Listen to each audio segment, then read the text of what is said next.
episode of Socially Democratic is presented to you by Dunn Street. Dunn Street is a progressive campaign agency that specialises in campaigning and community organising. We work with non-profit and community-based organisations, trade unions, progressive businesses and social democratic parties across the globe.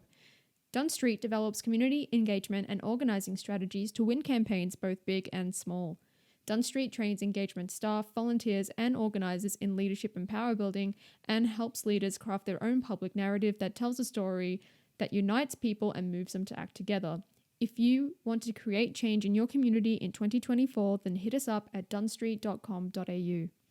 Today's episode is brought to you by Maurice Blackburn Lawyers. For over 100 years, Maurice Blackburn has been extending access to justice for everyday Australians through their advocacy and campaign work. And they need your help. They have a job opportunity for a social media communicator with a flair for progressive campaigning based in either Melbourne or Brisbane. For more information, check out mauriceblackburn.com.au/careers. And finally, today's episode is brought to you by SwiftFox. Every moment on a campaign matters. You need tools you can trust, lists that are up to date, phone banks that can change minds, emails that drive donations, events that energize the community online and offline, and text blasts that distill your message perfectly. SwiftFox CRM is made for campaigners by campaigners, and to find out more, go to swiftfoxcrm.com to win your next campaign. Hello and welcome to another episode of Socially Democratic, your weekly centre-left politics and organising podcast out every Friday that dives into the progressive campaigns and issues of the day and the people leading them from home and abroad. On today's episode, Rebecca Thistleton is back as our special guest host once more, this time joined by McKell Institute CEO Ed Cavanough to chat about the latest McKell paper on the cost of living crisis and putting that in context with the next federal election campaign, which is already being played out. Don't forget to subscribe to the podcast on Apple Podcasts, Spotify, or wherever you get your podcasts. If you like the show, be sure to give us 5 stars on Apple Podcasts or Spotify when you're done listening today. And leave us a review on Apple Podcasts or Podchaser. And for all the updates on Socially Democratic, please follow us at Dunn Street on Facebook, Twitter, Instagram, and LinkedIn. Okay, let's get to today's episode.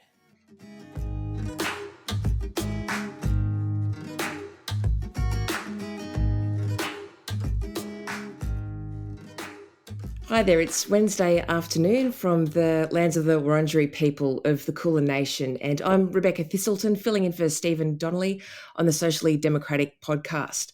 And I'm really wanting to make sure that we keep up the calibre of speakers and keep things running smoothly in Stephen's absence, so who better to get onto Socially Democratic than my boss? It's McKell CEO Ed Cavanough. Hi there, Ed. Beck, good to be with you. Look, I was really keen to have a chat with you this week on Socially Democratic because we've been doing so much work around cost of living measures because it seems to be shaping up to be the key issue for 2024. And even though a federal election is still going to be some way off, it feels like there's already a campaign on the cost of living underway.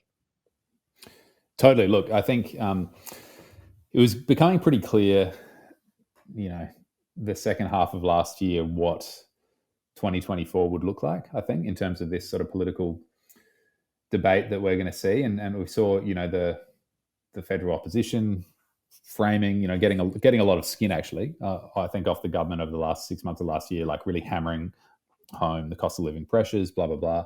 And we know that over the next 12 months, whatever side looks like it's sort of reacting and has the answer to that, I think will be in the best position to win the next election. I think it's a difficult issue to pull any single lever and to say you have the single answer or there's no panacea, etc. So what's been really interesting is over the summer, obviously the Albanese government has put its sort of machine into work and thought through what they can actually do meaningfully over the next little while to take the pressure off people in a very tangible way. And that's sort of, what we've seen in terms of the tax cuts and everything, the changes that they've announced there are sort of setting up the year for a very robust policy debate, I think, on cost of living. So we've been doing a lot of work over that on that issue over the summer and eager to sort of talk through those. Yeah, good stuff. So this Friday, which will be the day that the podcast comes out, you're going to be hosting the Treasurer, Jim Chalmers, in Brisbane and having a bit of a Q&A session with him and also talking about some of the measures that the McKell Institute is proposing for potentially cutting the cost of living in ways that won't add to inflation, which is a really key concern for the government right now. Yeah, we're very excited. So starting the year with Treasurer Jim Chalmers, which is a good way to kick off our calendar of events. But Jim has obviously gone out on an interesting political limb in the last week or so, with the announcement that the government is pursuing this different path on stage 3. And I guess for people that aren't fully aware of what the changes are, it is a pretty significant departure in some ways from what the status quo legislation had been around these stage 3 tax cuts set to kick in on the 1st of July.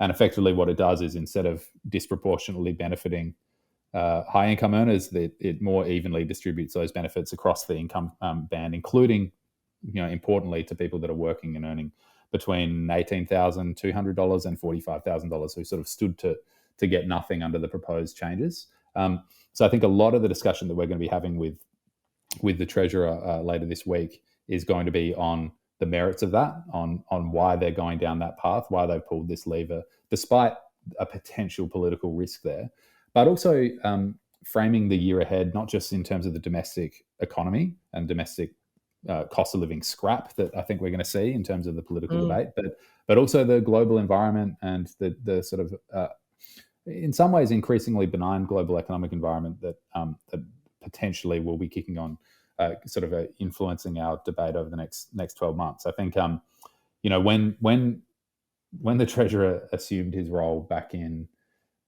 May of 2022, it was at a pretty tumultuous, challenging time. A lot of those difficulties in the global economy haven't gone away, of course, but we've seen some really interesting data on inflation, and some of those cost of living pressures seem to be peaking, if not reversing or easing necessarily.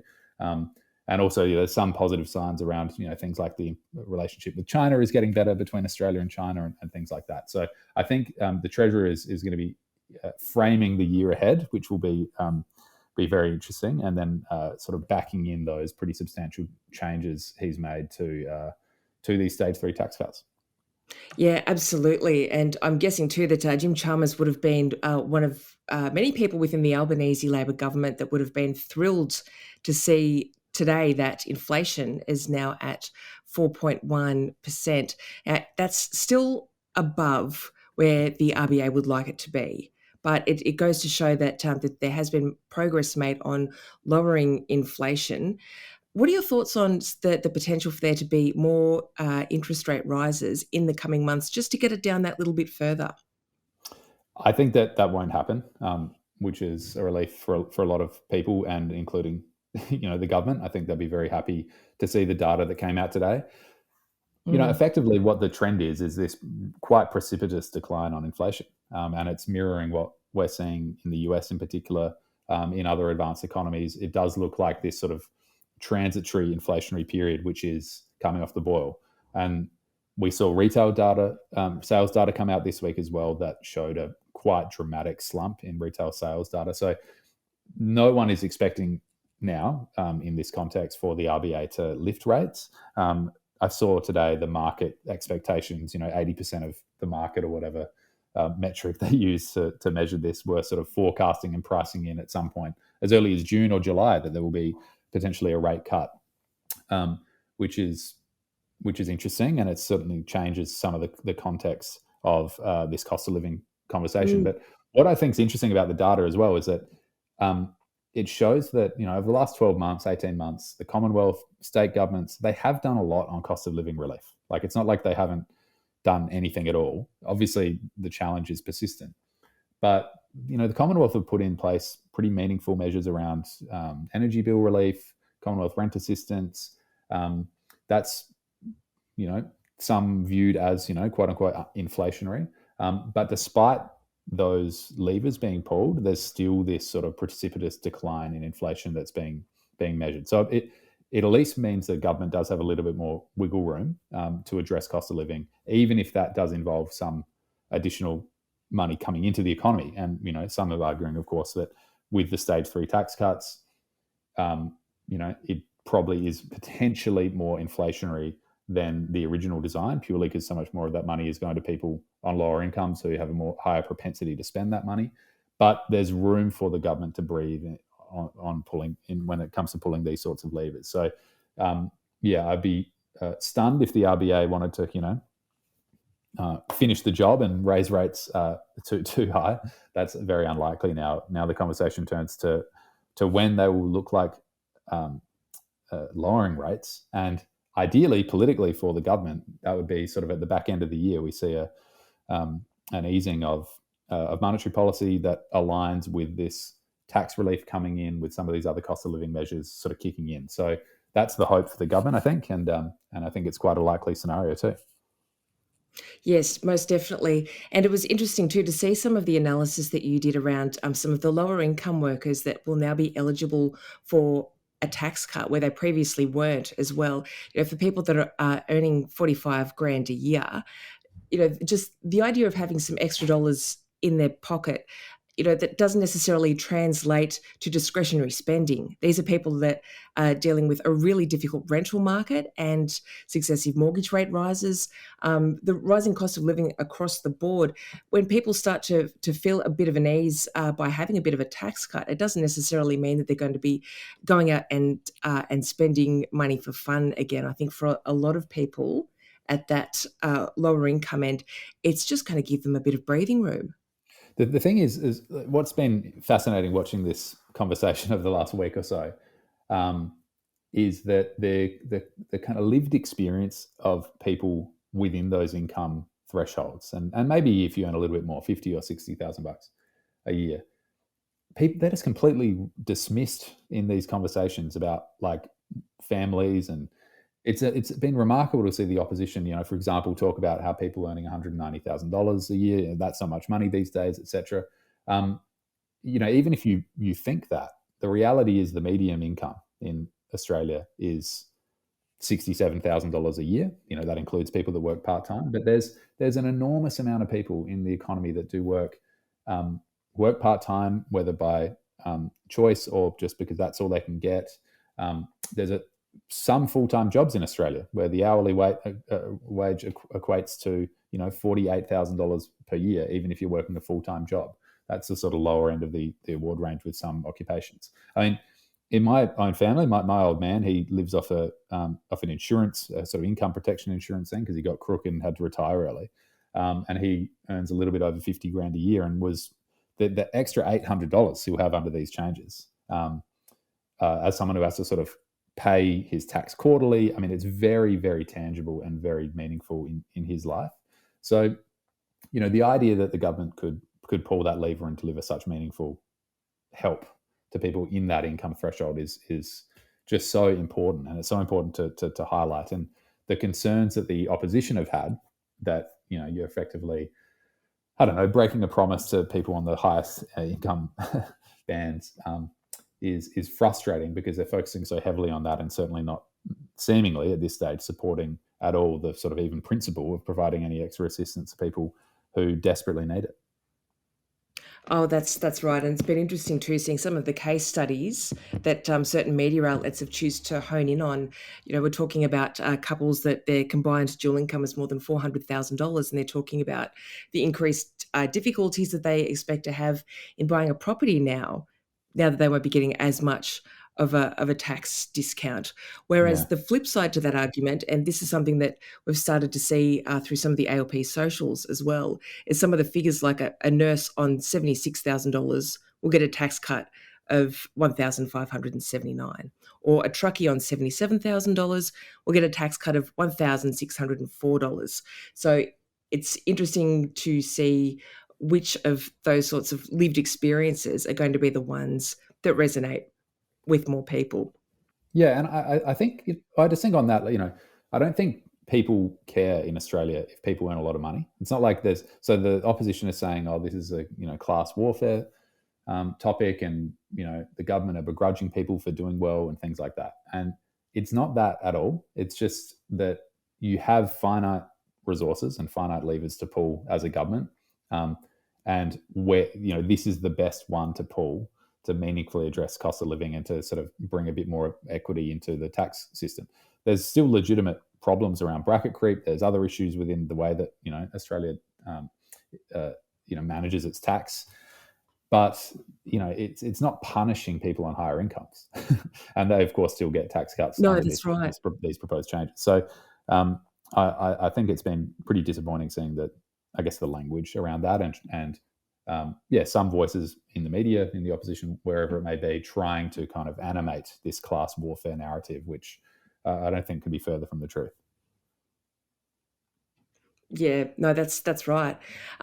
Right now people are looking to political leaders for leadership when it comes to making a difference to cost of living. So in terms of the McKell Institute's wish list for the Albanese government, do you want to talk through some of the measures that you think would be worthwhile for the government to be considering right now? Yeah, totally. So we've been doing this work on on cost of living relief, trying to figure out, okay, what can we practically add to this conversation? Noting that, as I mentioned, there's been pretty substantial work on energy bill relief, on Commonwealth rent assistance. There's been a lot of work at state levels on things like, just daily nuisances for people, public transport fees, things like that. There's, always a kind of temptation to try and solve big problems with these big mega ideas, but there's also room for, I guess, smaller, practical, readily implementable levers that, particularly in the Commonwealth level, that they can pull that might not help everyone at once, but help certain segments of the population, and then in this context aren't inflationary. So there's a few ideas that we've been playing around with over the last couple of months.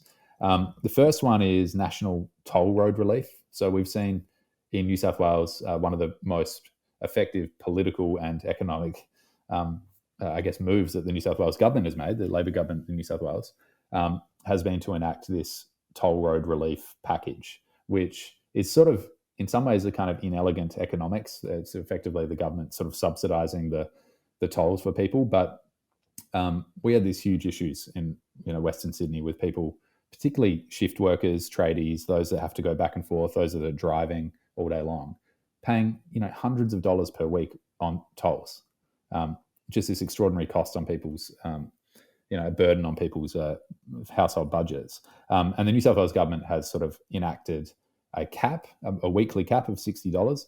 We've proposed effectively replicating that policy in Queensland and Victoria, where there are also toll roads, and the Commonwealth involving themselves in that, collaborating with state governments to offer that sort of targeted toll road relief. And similarly, trying to put a sort of reasonable cap on it, whether that's temporary, whether it's 12 months, 18 months. It's a really practical, simple idea that people understand and people are going to feel every single week. So that's one idea we've been teasing out. Yeah, and I really like that one too, because I just wanted to add to that, Ed, that I know that sometimes when we talk about toll road relief, people are very quick to say, well, that's going to incentivise people to be driving instead of using public transport. But when we talk about it in terms of there being a cap on there for people that are using a toll road consistently, it's really targeted at people that are using those roads because of the nature of their work. They need to have a vehicle with them, or because they are doing shift work. These aren't people that are doing their regular commute into the city or anything like that. If you are using your vehicle at a level where a cap is really going to be making a difference, that's where the relief is really needed. Yeah, and I think it might not be a permanent solution, but it's in a sort of moment like this, I think it's a useful lever to explore pulling. The next idea we've been talking about a lot, and this is something that is sort of an old McKell idea, which we've been advancing for several years, is effectively the establishment of a ultra low interest emergency loans program through MyGov for people that currently are flooding towards payday lenders. We have this horrible situation at the moment during cost of living crisis where more and more people are going to predatory payday lenders. They're not illegal, they're not banned or anything. They're kind of operating within the law.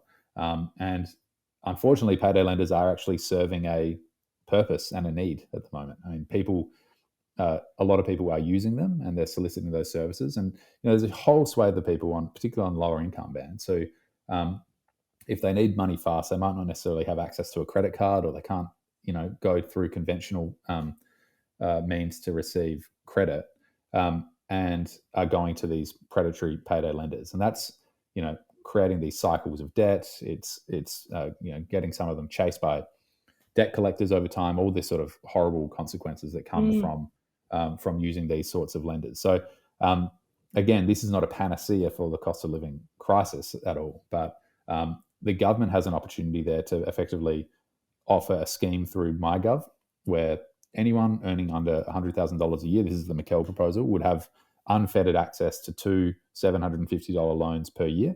They're emergency loans. They do have to be recovered over time, but at an incredibly low interest rate, effectively the Australian bond rate, which would be something like 3 or 4%, rather than 21, 25, 30% that some of these payday lenders have. And it doesn't mean, of course, that it necessarily solves the economic situation for people that have to use it. But if you're in a household that, you suddenly bust a tire on your car, or you need a new washing machine or something like that, it stops people entering cycles of debt in that moment.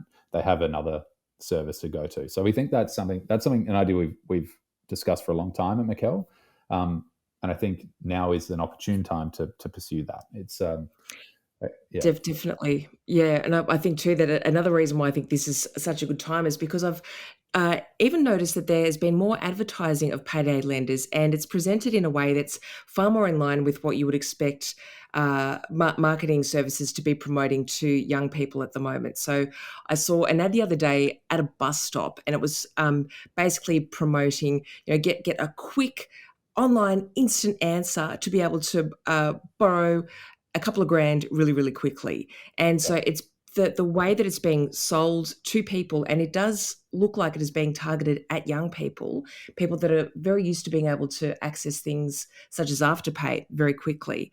By promoting it as something that's so accessible and easy to use with slick marketing as well, I shudder to think how many people are turning to that as a solution, because it is being sold to them as being a quick fix. Yeah, it's fast money. More and more people are using it. It's basically doubled over the last 5 years in Australia.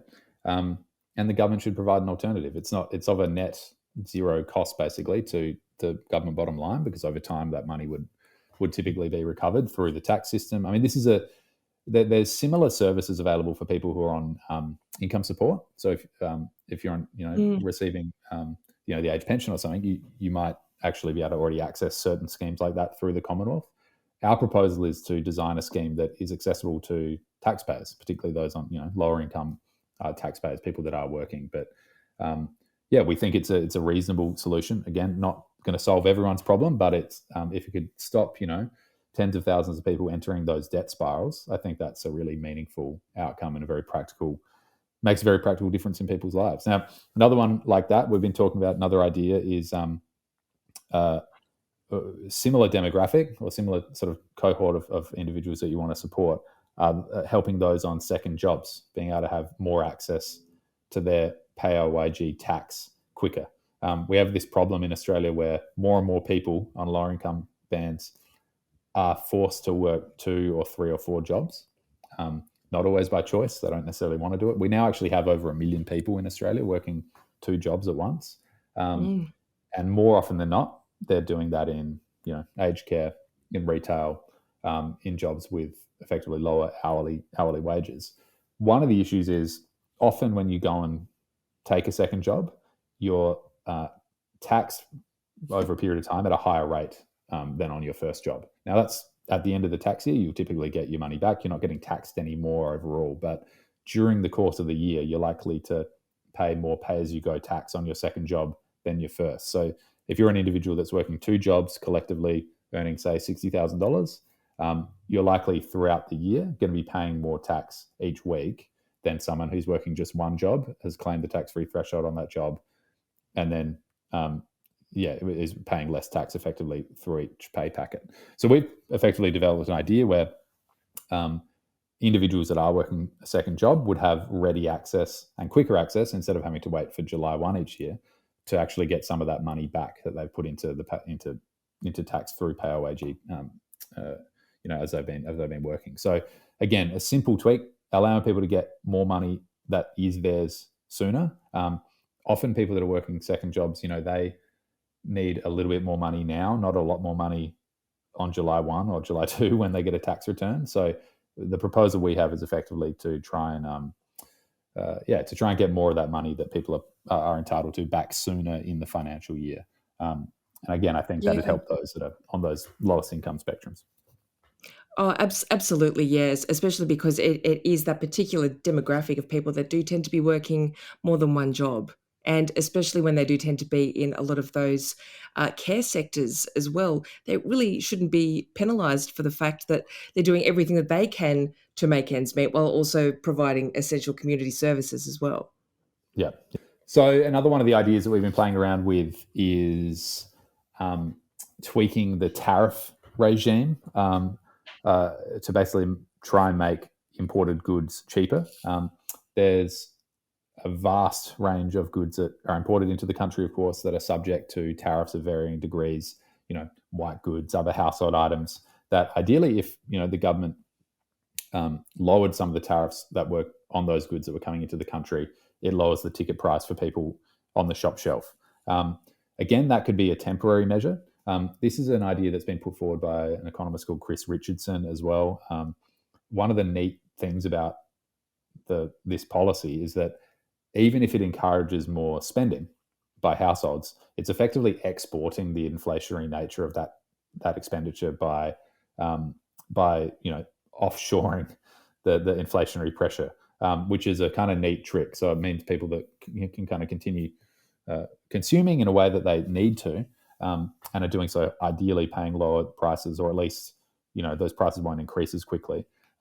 But at the same time, it's not necessarily adding to the inflationary pressure. There's probably a political challenge there because it's sort of encouraging people to buy imported goods rather than Australian-made products. So that's a challenge there. But it's an area worth exploring, and I think there will be action on that in some form this year by the government.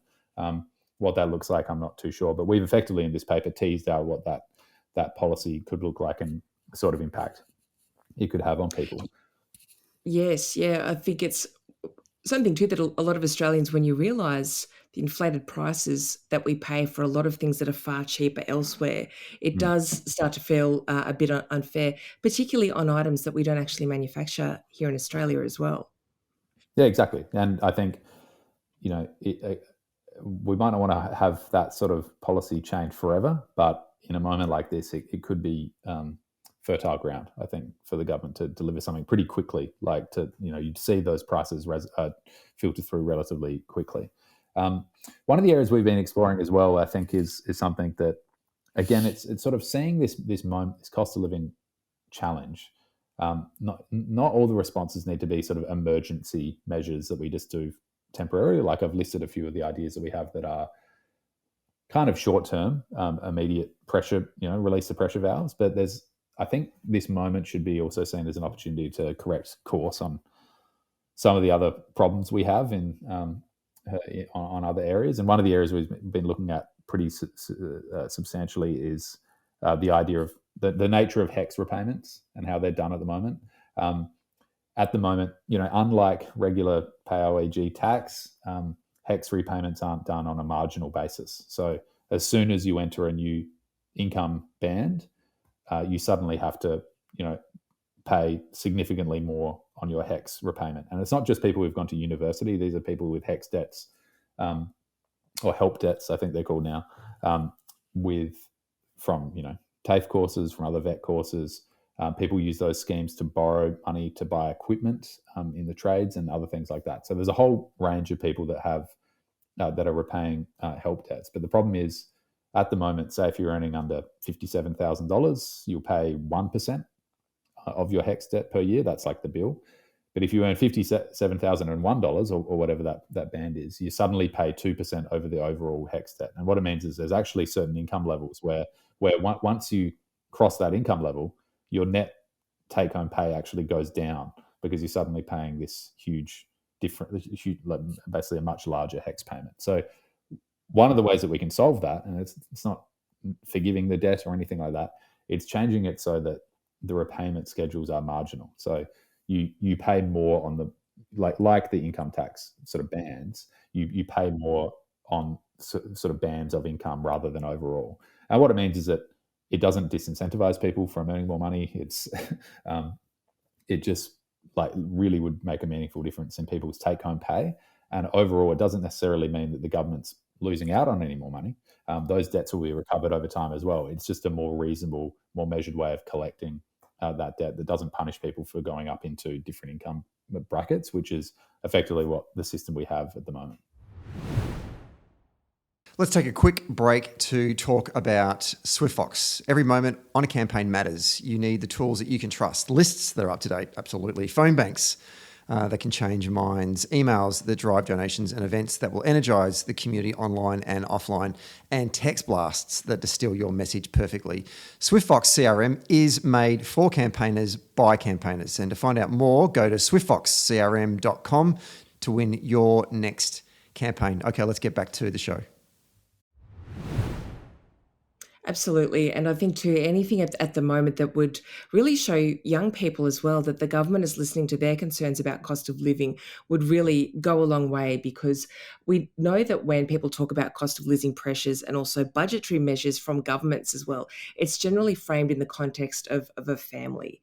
And, you know, it could be quite a traditional family setup that the governments are talking about publicly as well. So it means that if you've got people that are single or people that are quite young, they don't always feel like the government of the day is speaking directly to them, whereas something like this, which covers such a broad cohort of people, you know, may make them feel like the government is listening to some of their concerns.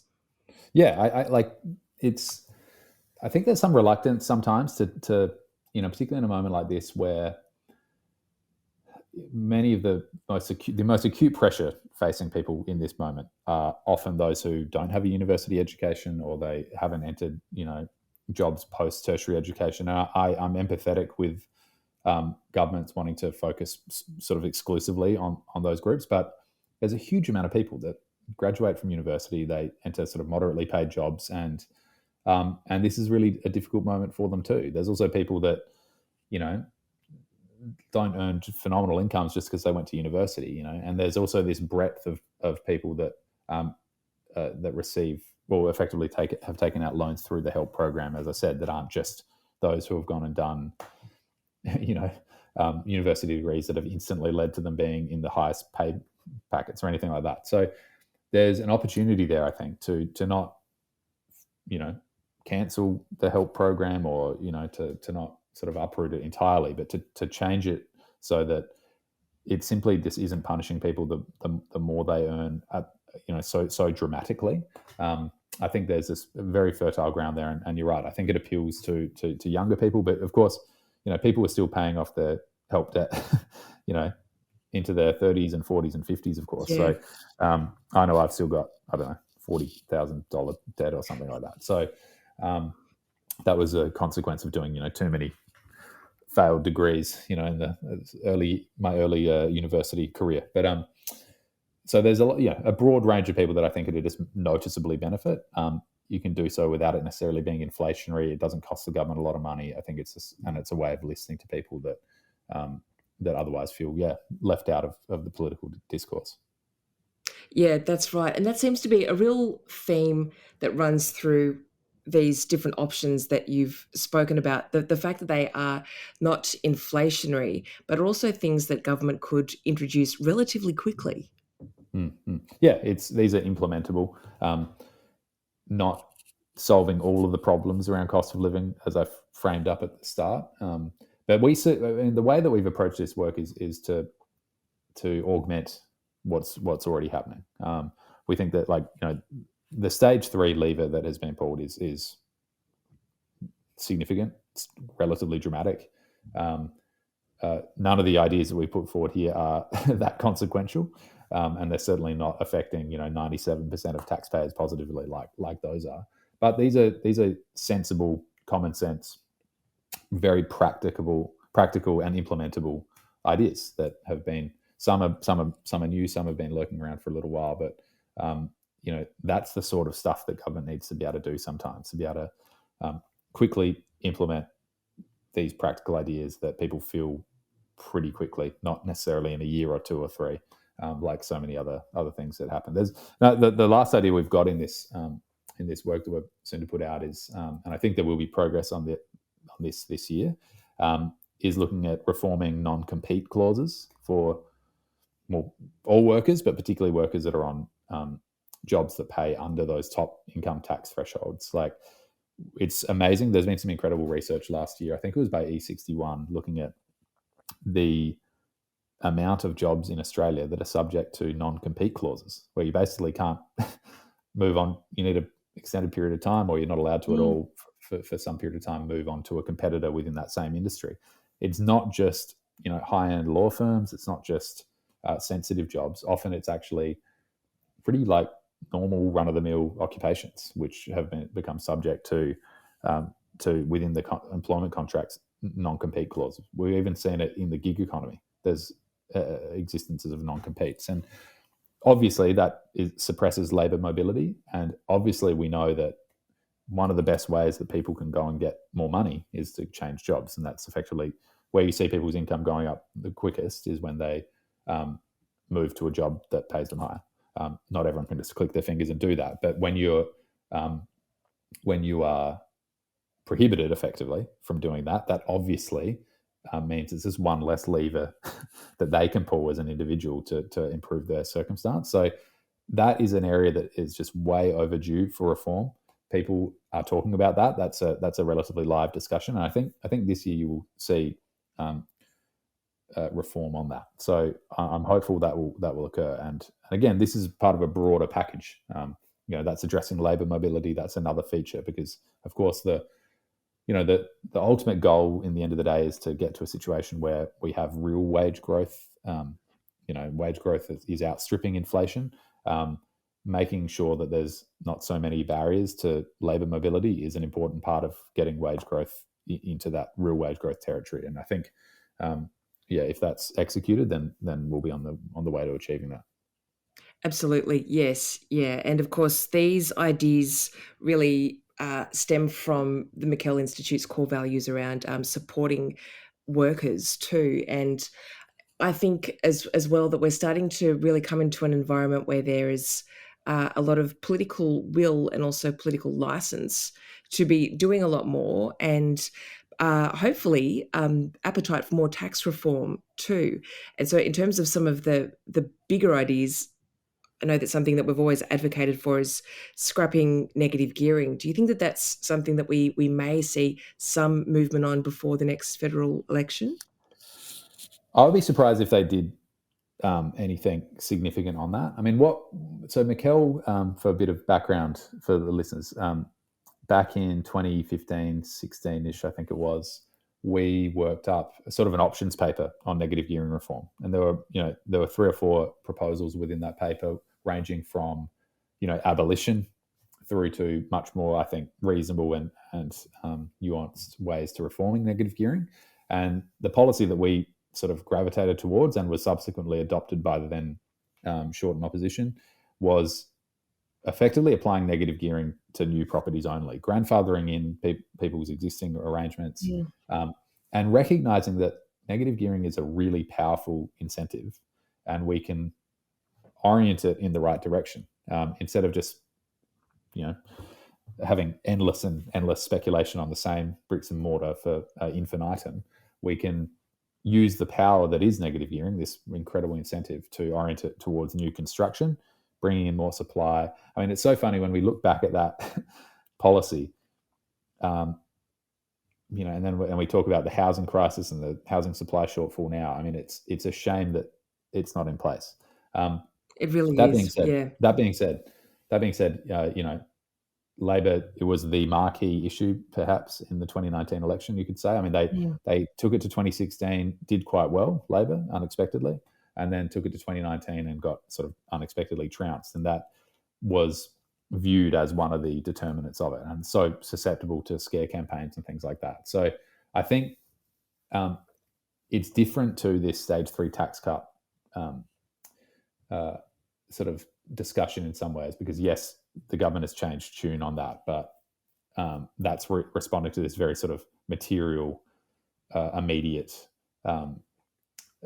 cost of living challenge that people are feeling, and they're going to see that in their pay packets very quickly. If you reform negative gearing, it's a pretty substantial thing to do, and I don't think they can just click their fingers and do that. And also, you won't feel the difference of that immediately. It will take some time as well. So they'll need to grandfather in properties. There'll need to be a whole process. So I'd be surprised if they do move significantly on that before achieving a second term or flagging it ahead of an election or something like that. But I think if they did ever do it, the way that you do it is what was originally proposed, which is don't get rid of it. I think that's not palatable at the moment, but recognize its power, orient it in the right direction, and try and leverage that to at least addressing the supply problem, instead of just regurgitating and speculating on the same assets over and over and over and pushing up prices across the board. Yes, and that was, when you go back to the genesis of negative gearing as a public policy to begin with, it was always about encouraging supply, particularly in areas that were not necessarily considered ripe for investing in property. And so it was really helpful in a lot of regional areas or places where you may not necessarily think of buying an investment property because the rental returns and the rental yields simply weren't there. So from a theoretical perspective, it has worked, but when it comes to supply, if anything, it really hasn't had that effect. When you have a look at the amount of people that are up against first home buyers bidding on properties at that end of the market, if we were in a situation where it was purely for new builds and we were encouraging people that did want investment properties to be going for something that was negatively geared, but a brand new property, hopefully that would start to have a bit of a positive effect on the rental pressures, particularly around the capital cities. Yeah, I think it was a really sound policy. And I think, frankly, you speak to, a lot of people who, wouldn't necessarily advocate publicly changing it, but think it should be changed. It's a sad situation where the loss of that issue, was one of the great tragedies of that 2019 election, because I don't think, you can't just say that issue alone cost Labor that election, but it has sort of understandably, I guess, spooked people from going anywhere near that area. But the context has changed. There's more awareness of the pressures on, of housing supply and things like that. So I think there's potentially opportunity in reopening those conversations at some point. I'm not sure if the right thing to do for the government right now would be opening that that fight. I think it's so much of the debate over the next few months into the next election will be around this distinction between the two parties on the income tax proposals that they're taking. Basically, I saw there was some pushing within the coalition to get some backbenchers were basically saying, look, we should let this one go through and then say we're also going to deliver more tax relief to higher income earners. That should be their policy going forward. So, there's going to be a pretty clear dividing line, I think, on that, and it provides a great opportunity for the government to say, look, we're actually looking after people that desperately need it. Hopefully that allows them to get a bigger mandate, for whatever they need to do in the next term. But I'm not sure. And I think the people that were flagging that they were going to do something on negative gearing were just being a bit cheeky. There's sort of people in the Australian and stuff saying, well, what's next? This, that, after sort of alleging a broken promise, etc. So, I don't think they're immediately looking in that direction. Yeah, sure.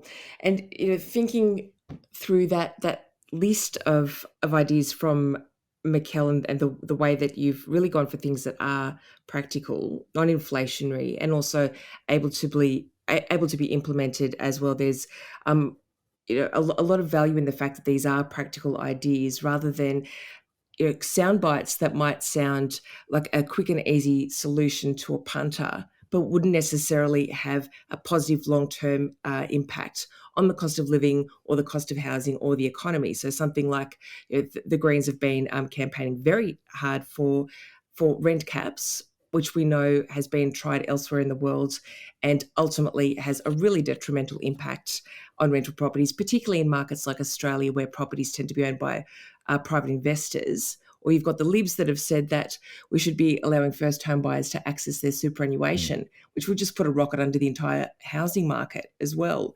So we are in an environment where different people that aren't necessarily in government and don't need to deliver on things are very good at coming up with really quick, snappy ideas that might sound good, but won't actually deliver a practical outcome. Whereas you've really gone for some ideas here that can deliver some practical outcomes, and hopefully in the not too distant future.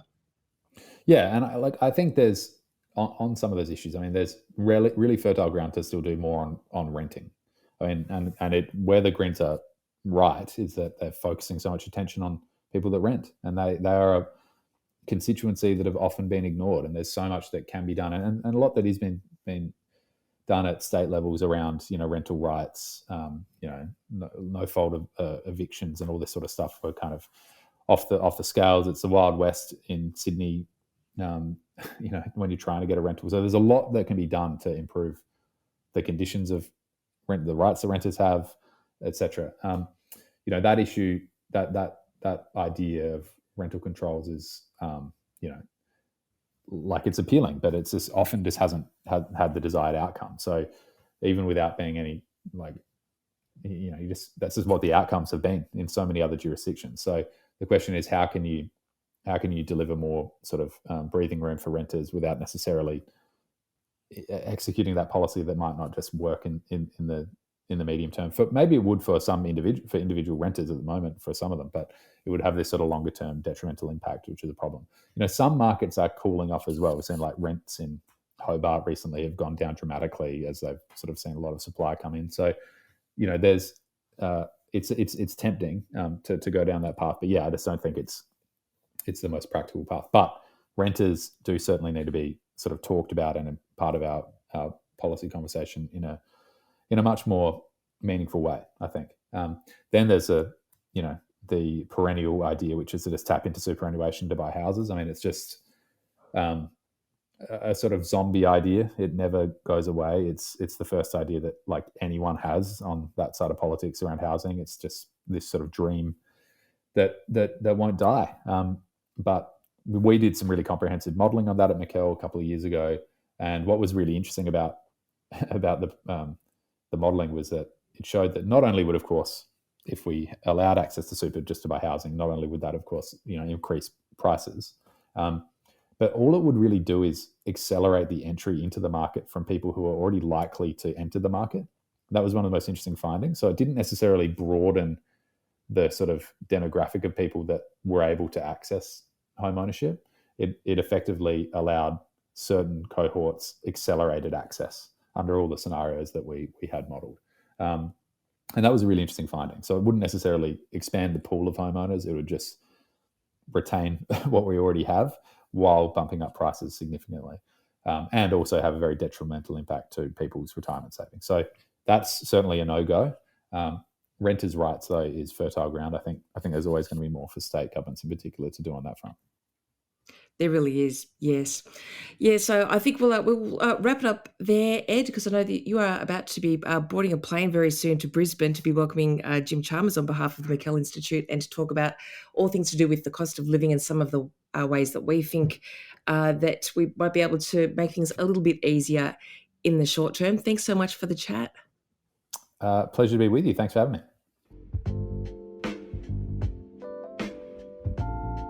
Thanks for listening to Socially Democratic. Did you like the podcast? Hit the follow or subscribe button and be sure to leave a review on Apple Podcast or Podchaser. And to get all the latest on Socially Democratic, follow Dunn Street on Facebook, Instagram, Twitter and LinkedIn. And we'll see you next Friday.